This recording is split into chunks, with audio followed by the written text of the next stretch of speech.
Pampaswerte tip na kailangan gawin upang tuloy-tuloy ang daloy ng pera sa iyo or sa iyong negosyo.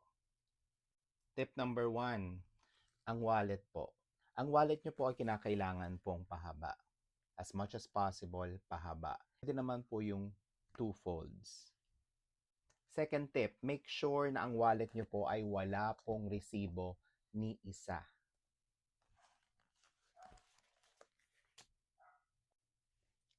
Third tip, sa pagpe-place po ng pera, make sure na kapag ang pera po ay inilalagay nyo, ang pera po ay dapat nakaganito.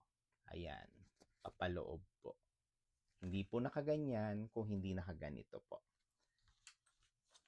And make sure din po na ang pagkakasunod-sunod ng pera ay maayos. Katulad dito sa wallet ko. Hiniwalay ko po yung thousands, 500 at kung ano-ano pa man. Pababa ng 50. 50 na po yung pinaka smallest denomination ko ngayon. Pang-apat na tip, sa wallet nyo po, sa wallet mismo, wag na wag po kayong maglalagay ng credit card. In short, yung credit card nyo must be separated from the wallet na pinaglalagyan nyo po ng bills. Ang credit card ay sama-sama sa isang lugar or sa isang lalagyan at ang pera po at mga debit cards ay magkakasama po sa isang wallet.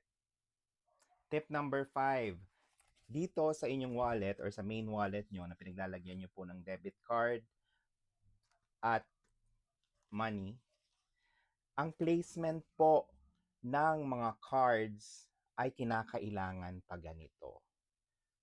Okay? Pa ganyan, papaloob. Hindi po papalabas.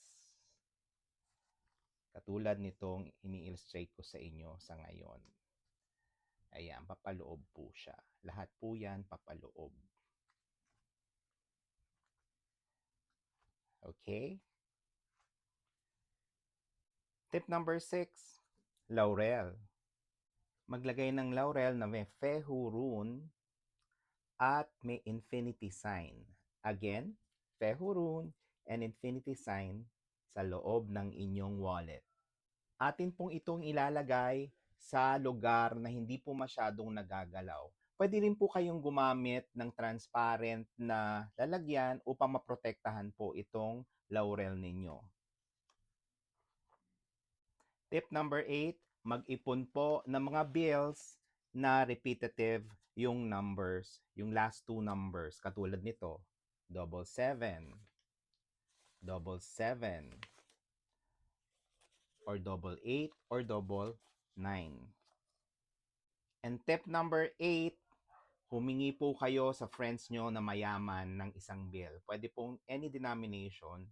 The smaller bill, the better. Kasi gagawin nyo po siya or ilalagay nyo po siya sa wallet nyo as bills na pang wallet. And last but not the least, ang pang 9 po nating tip, always respect your wallet. Kasi yung iba po dyan ang ginagawa, pag may wallet, may kinukuha, pagkuha, tapon. Lagi nyo pong itrato ang inyong wallet bilang isang instrumento ng pagpapalago ng inyong negosyo or pagpapalago ng pera sa inyo. So, respect your wallet. Huwag ihahagis or ibato-bato kung saan-saan. At kung nakarating ka na dito sa dulo ng aking content, make sure to share this to your wall or to your social media account. And don't forget to comment abundance upang mapasama po kita sa aking manifestation mention every week. At laging tandaan, kinakailangan palagi po tayong positibo sa ating ginagawa at naniniwala po tayo sa proseso. Again, this is Angel Card 88 saying love and light to all, and let's stay positive mga kaswerte.